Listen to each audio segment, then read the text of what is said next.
Hello everybody, my name is Sahil and today I will be teaching you 4 different methods to tie shoelaces. Tying shoelaces is an important part of our daily routine as without putting on shoes we will never be able to go outside and experience the outside world. In this episode I will be teaching you ways to tie shoelaces that are easy for kids and more complicated ways of tying shoelaces that are much faster and better for adults. I'll be also teaching you the common pitfalls and the pros and cons of each shoelace method. So let's get stuck in.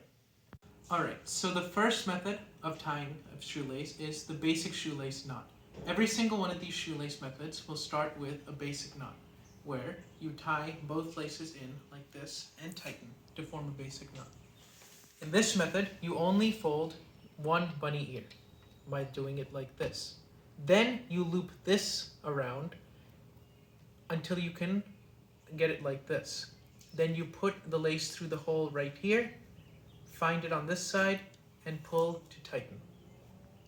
Some of the common pitfalls of this method is not making this ear big enough. If you make this ear too small, then when you tighten it at the end, the ears will become small. A second piece that people often screw up is having the lace like a normal size, but not making the loop down here big enough. Something that you can do to help that is by having your finger on this, by having your finger over here in order to make the loop.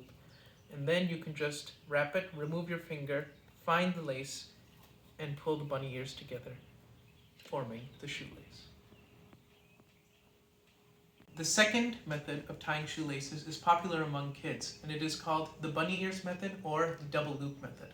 It starts out the same way, where you form your basic knot, but this time, instead of forming one loop, we're actually going to form 2 loops together.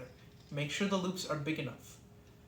You wrap the 2 loops over here together, and then you take one of the loops and put it underneath the hole that you have formed over here, tighten and pull. And it forms your basic knot. Some of the problems with this method is that some people make these bunny ears too small, and if the bunny ears are too small, then the end shoelace will also become extremely small.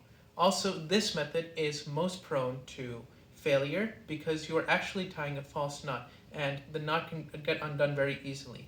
As such, it is suggested if you are using the bunny ears method to tie one bunny ear and then tie a second bunny ear, forming a double knot.